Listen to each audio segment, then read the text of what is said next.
Hello friends, મારી channel હોમી ફૂડ્સમાં આપનું સ્વાગત છે। આજે આપણે ચણા ચાટ એટલે કે ચણાનું સલાડ બનાવવાની રેસીપી જોશું।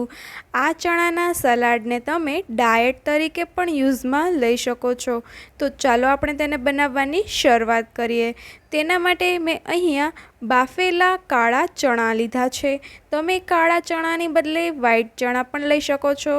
આ રીતે હાથેથી દબાવતા એકદમ સહેલાઈથી પ્રેસ થઈ જાય તે રીતે આપણે તેને બાફવાના છે। તમે બાફેલની બદલે વણગાવેલા ચણા પણ લઈ શકો છો। હવે આપણે તેમાં થોડા એવા બાફેલા બટેટાના ટુકડા, થોડા ટમેટાના ટુકડા એડ કરીશું। ત્યારબાદ તેની અંદર થોડી ઝીણી સમારેલી ડુંગળી એડ કરીશું અને ત્યારબાદ આપણે તેની અંદર ઝીણું સમારેલું ચીભડું અથવા તો કાકડીને એડ કરી દઈશું। હવે આ બધા વેજીટેબલ્સ સિવાયના તમે કોઈ પણ વેજીટેબલ્સ તમારી પસંદગી પ્રમાણે પણ લઈ શકો છો।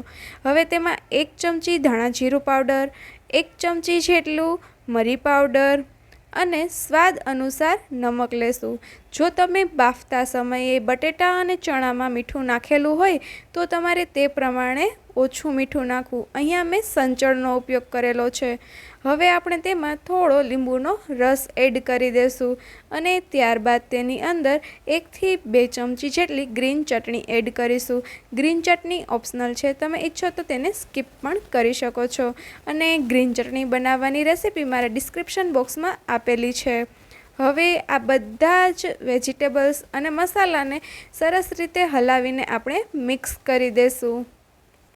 આ સલાડની અંદર ગ્રીન ચટણીનો ટેસ્ટ ખૂબ જ સારો આવે છે। મેં અહીંયા કોથમીર ફુદીનાની ચટણીનો ઉપયોગ કરેલો છે।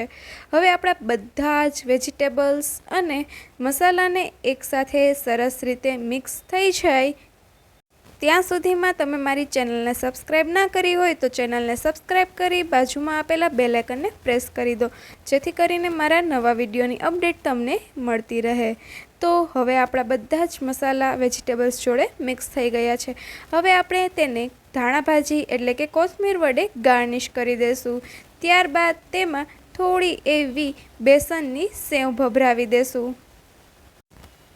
અહીંયા તમે ઈચ્છો તો કોથમીરનો ઉપયોગ થોડો વધારે પણ કરી શકો છો અને બેસનની સેવ બિલકુલ ઓપ્શનલ છે, તમને પસંદ ના હોય તો તમે તેને સ્કીપ કરી શકો છો। તો આપણું આ ચણા ચાટ એટલે કે ચણાનું સલાડ તૈયાર છે। તો તમને મારી આ રેસીપી કેવી લાગી તે મને કમેન્ટ કરીને જરૂરથી જણાવજો અને મારો વિડીયો લાઈક અને શેર કરવાનું ભૂલતા નહીં ને એકવાર તમે આ રેસીપી ઘરે જરૂરથી ટ્રાય કરજો। આ રેસીપી સ્વાદમાં તો ખૂબ જ ટેસ્ટી હોય છે તેમજ સાથે સાથે હેલ્ધી પણ હોય છે। તો એકવાર તમે ઘરે જરૂરથી ટ્રાય કરજો ને જો હજી સુધી તમે મારી ચેનલને સબસ્ક્રાઈબ ના કરી હોય તો ચેનલને સબસ્ક્રાઈબ કરી અને બાજુમાં આપેલા બેલ આઇકનને પ્રેસ કરી દો, જેથી કરીને તમને મારા નવા વિડીયોની અપડેટ મળતી રહે। તો હવે આપણે મળીશું ફરીથી નેક્સ્ટ વીક એક નવી રેસીપી સાથે। ત્યાં સુધી થેન્ક